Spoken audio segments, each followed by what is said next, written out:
എഞ്ചിനീയറിംഗിനോട് വിട പറഞ്ഞ് സെമിനാരിയിൽ ചേർന്ന ജോൺസ് ഇനി ഫാദർ ജോൺസ് പള്ളിപ്പുറം. എഞ്ചിനീയറായി ഗൾഫിൽ ജോലി ചെയ്യുമ്പോഴായിരുന്നു 2017 സാഗർ മിഷനിൽ ചേർന്നത്. ബിടെക്കിന് ശേഷം പോളിടെക്നിക്കിൽ ഗസ്റ്റ് അധ്യാപകൻ, പിന്നീട് ഗവൺമെന്റ് എഞ്ചിനീയറിംഗ് കോളേജിൽ ഗസ്റ്റ് ലെക്ചറർ, തിരുവനന്തപുരം ISROയിൽ അപ്രന്റീസ് തുടങ്ങിയ ജോലികൾ ചെയ്തതിനു ശേഷമായിരുന്നു ഖത്തറിലേക്ക് പോയത്. മികച്ച നിലയിൽ മുന്നോട്ടു പോകുമ്പോഴാണ് ക്രിസ്തുവിനെ പ്രതി ഭൗതിക നേട്ടങ്ങൾ എല്ലാം ഉപേക്ഷിച്ച് സെമിനാരിയിൽ ചേരുന്നത്. ദൈവം വിളിച്ച വഴികളെക്കുറിച്ച് ജോൺസ് അച്ഛൻ പറയുന്നു.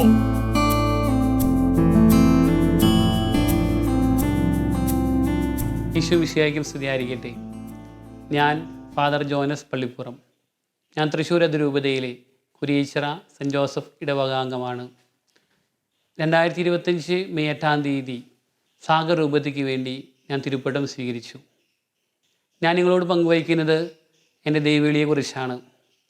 എൻ്റെ പഠനത്തിന് ശേഷം 5 വർഷക്കാലം ജോലിയിൽ വ്യാപൃതനായിരുന്നെങ്കിലും ദൈവം വിളിക്ക് നൽകിയ ഉത്തരമായി ഞാനിന്ന് നിങ്ങളുടെ മുന്നിൽ വൈദികനായി നിങ്ങളോട് സംസാരിക്കുകയാണ്.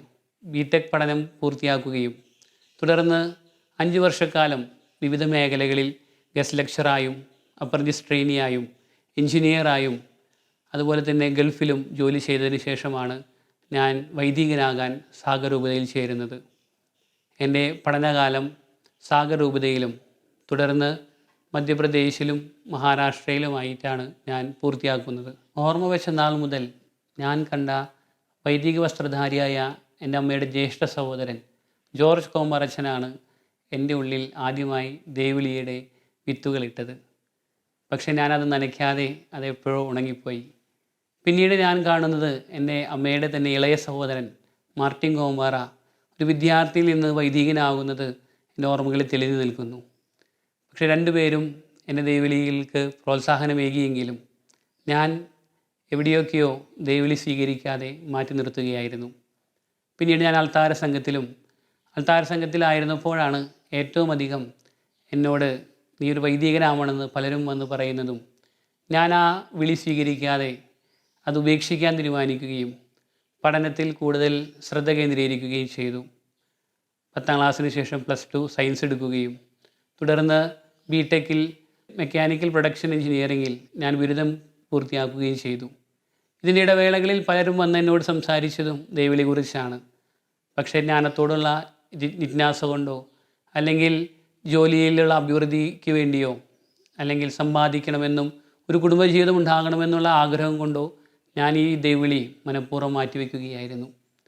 പിന്നീട് 5 വർഷക്കാലം എനിക്ക് ജോലി ചെയ്യാൻ ദൈവം പല മേഖലകളിൽ അവസരം നൽകി. അതിൽ ആദ്യത്തെ 2 വർഷം ഞാൻ ജോലി ചെയ്തത് ഗസ്റ്റ് ലെക്ചറായിട്ടായിരുന്നു. തുടർന്ന് ISROയിൽ ഗ്രാജുവേറ്റ് എഞ്ചിനീയർ അപ്രന്റീസായി 1 വർഷക്കാലവും ഞാൻ അതിനുശേഷം എഞ്ചിനീയറായി ഒരു കമ്പനിയിലും പിന്നീട് ഖത്തറിലെ ഒരു മികച്ച കമ്പനിയിലും ജോലി ലഭിച്ചതിന് ശേഷം ആണ് ഞാൻ എൻ്റെ ദൈവവിളി സ്വീകരിച്ചുകൊണ്ട് സാഗർ രൂപതയിൽ വൈദിക വിദ്യാർത്ഥിയായി ചേരുന്നത്. എൻ്റെ വിശ്വാസത്തിൻ്റെ അടിസ്ഥാനം എന്ന് പറയുന്നത് കുടുംബ പ്രാർത്ഥനയും വിശുദ്ധ കുർബാനയുമാണ്. അൾത്താര ബാലസംഘമായ നാൾ മുതൽ വിശുദ്ധ കുർബാനയിൽ പങ്കെടുക്കുക എന്ന തീവ്രമായ ആഗ്രഹവുമായി ഞാൻ മുടങ്ങാതെ പള്ളിയിൽ പോകുമായിരുന്നു. പക്ഷേ ശാസ്ത്രത്തിൻ്റെ മേഖലയിൽ വളർന്നതുകൊണ്ട് പല സംശയങ്ങളും അല്ലെങ്കിൽ വിശ്വാസപരമായ ചില കാര്യങ്ങളിലുള്ള സംശയങ്ങളാണ് പലപ്പോഴും മാർഗതടസ്സമായി നിന്നിരുന്നത്. എങ്കിലും എനിക്ക് ജോലിയിലുണ്ടായ അഭിവൃദ്ധിയെക്കുറിച്ച് ഞാൻ പലപ്പോഴും ചിന്തിക്കാറുണ്ടായിരുന്നു. എൻ്റെ കൂട്ടുകാർ പലരും സ്ട്രഗിൾ ചെയ്യുന്ന സമയത്ത് എനിക്ക് നല്ല നല്ല ജോലികൾ നൽകി ദൈവം അനുഗ്രഹിച്ചു. പിന്നീട് 2025 ജോലിയിൽ നിന്നൊരു ബ്രേക്ക് ഞാനായിട്ടെടുക്കുകയോ അല്ലെങ്കിൽ ദൈവം എനിക്കൊരു ബ്രേക്ക് തരികയാണ്. ആ സമയത്താണ് ഞാൻ തീക്ഷ്ണമായി പ്രാർത്ഥിച്ച ചില ആവശ്യങ്ങൾ നിറവേറുകയും എനിക്ക് ദൈവവിളി ഉണ്ടെന്ന് ഞാൻ തന്നെ തിരിച്ചറിഞ്ഞു തുടങ്ങുന്ന നിമിഷം ആ ദൈവവിളി ഉപേക്ഷിക്കാനായി ഞാൻ ഗാംഗുൽത്ത ധ്യാന കേന്ദ്രത്തിൽ പൂർണ്ണ മനസ്സോടും പൂർണ്ണാത്മാവോടും കൂടെ ഒരു ധ്യാനത്തിൽ പങ്കെടുക്കുന്നത്. അവിടെ വെച്ച് കേട്ട ഒരു വചനമാണ് ജെറമ്യ 29:11.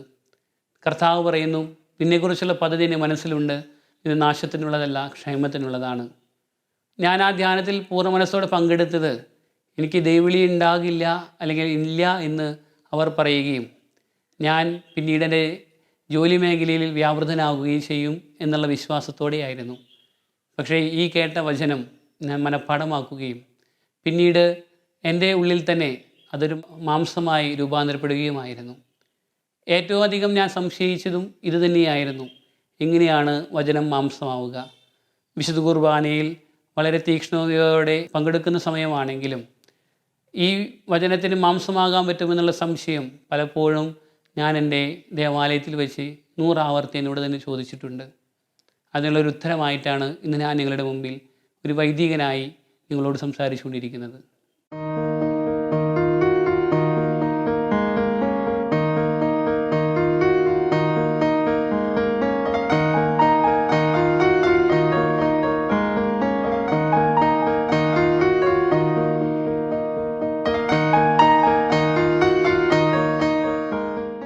രണ്ടായിരത്തി 16 ഞാൻ എൻ്റെ ദൈവവിളി സ്വീകരിക്കുമ്പോൾ വർഗീസ് കരിപ്പേരേച്ചനായിരുന്നു അന്നത്തെ ഇടവക വികാരി.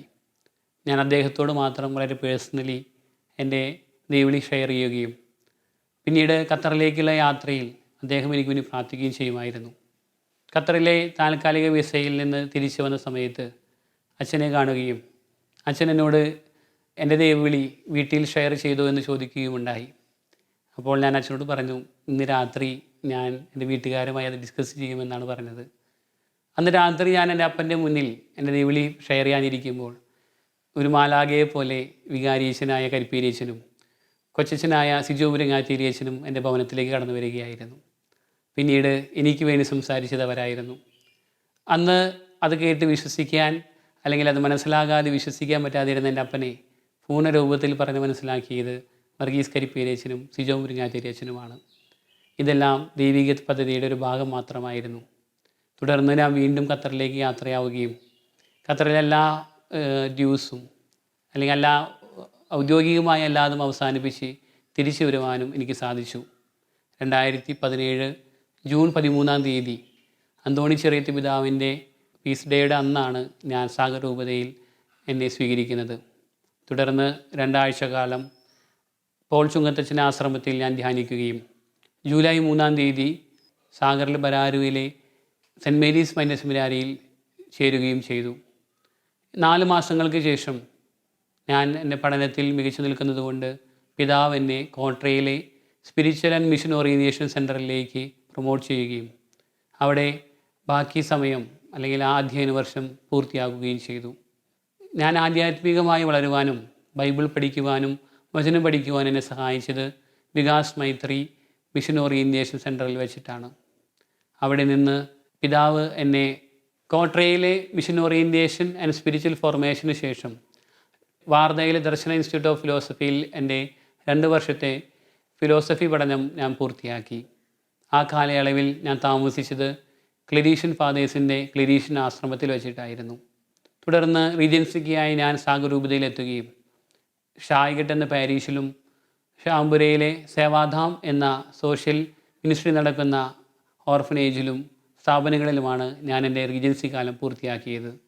തുടർന്ന് ഞാൻ വൈദിക വസ്ത്രം സ്വീകരിക്കുകയും ഉജ്ജയിനിലെ റുഹാല മേജർ സെമിനാരിയിൽ തിയോളജി പഠനത്തിനായി ചേരുകയും ചെയ്തു. 2024 നവംബറിൽ എൻ്റെ തിയോളജി പഠനം പൂർത്തിയാക്കി ഡിസംബർ 1 മുതൽ ഡീക്കൻ മിനിസ്ട്രിക്കായി തൃശ്ശൂർ അതിരൂപതയിലെ ഒല്ലൂർ ഇടവകയിൽ ചെന്നെത്തുകയുമായിരുന്നു. 4 മാസത്തോളം ആ ഇടവകയിൽ നിന്ന് ലഭിച്ച പരിശീലനവും സ്നേഹവും കൂട്ടായ്മയുമാണ് എന്നെ പിന്നീട് വളർത്തിയത്. 2025 മെയ് 8 കുരിയിച്ചിറ സെൻറ്റ് ജോസഫ് ദേവാലയത്തിൽ വെച്ച് അഭിമന്യ പിതാവ് മാർ ജെയിംസ് അത്തിക്കളം പിതാവിൽ നിന്ന് ഞാൻ തിരുപ്പട്ടം സ്വീകരിക്കുന്നു.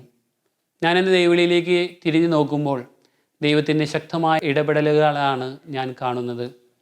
ദൈവത്തിൻ്റെ പദ്ധതി എന്നിൽ നിറവേറ്റുവാനായി, ദൈവം കണ്ട സ്വപ്നം എന്നിൽ പൂർത്തിയാക്കുവാനായി ദൈവം എന്നെ തിരഞ്ഞെടുക്കുകയായിരുന്നു. ഒരു എഞ്ചിനീയർ ആകണമെന്നുള്ള എൻ്റെ സ്വപ്നവും തുടർന്ന് എനിക്ക് ലഭിച്ച ജോലി അവസരങ്ങളിലൂടെ ഒരു ധനികനാകണമെന്നൊരു മോഹവും എൻ്റെ ഉള്ളിലുണ്ടായിരുന്നു. ഒരു ലളിതമായ കുടുംബജീവിതമാണ് ഞാൻ സ്വപ്നം കണ്ടിരുന്നെങ്കിലും എന്നെക്കുറിച്ചുള്ള ദൈവത്തിൻ്റെ സ്വപ്നം മറ്റൊന്നായിരുന്നു. ദൈവം എന്നിൽ കണ്ടത് ഒരു പുരോഹിതൻ എന്ന ശ്രേഷ്ഠ പദവിയാണ്. ഞാൻ ഒരിക്കലെങ്കിലും ദൈവത്തോട് എന്നെക്കുറിച്ചുള്ള സ്വപ്നം അല്ലെങ്കിൽ എന്നെക്കുറിച്ച് നിൻ്റെ ആഗ്രഹം എന്താണെന്ന് ചോദിച്ചിരുന്നെങ്കിൽ ഞാൻ പണ്ടേ ദൈവവിളിയിലേക്ക് തിരിയുമായിരുന്നു, അല്ലെങ്കിൽ പൗരോഹിത്യം സ്വീകരിക്കുമായിരുന്നു. പക്ഷെ ഞാൻ എപ്പോഴും എന്നിൽ തന്നെ ഫോക്കസ്ഡായും അല്ലെങ്കിൽ ഞാൻ എനിക്ക് വേണ്ടി ജീവിക്കണമെന്നുള്ള ചിന്തയുമായി മുന്നോട്ട് പോയതാണ് ഇതിനെല്ലാം തടസ്സമായി നിന്നത്. നമ്മുടെ ജീവിതങ്ങളെ പരിശോധിച്ച് നോക്കുമ്പോൾ ദൈവം നമ്മോട് സംസാരിക്കാനും നമ്മോട് കൂടെ ആയിരിക്കുവാനും ഒരുപാട് ആഗ്രഹിക്കുന്നുണ്ട്.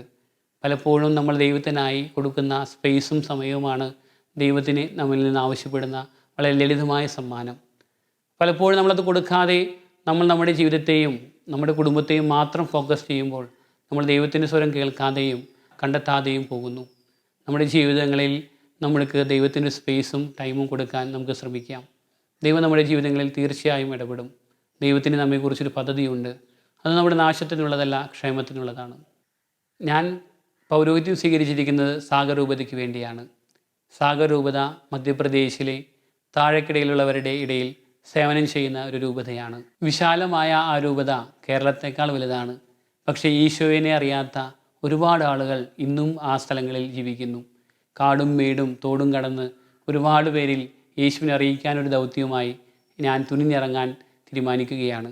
നിങ്ങളെന്നെ പ്രാർത്ഥനയിൽ ഓർക്കണം. ഒരുപാട് നന്ദി.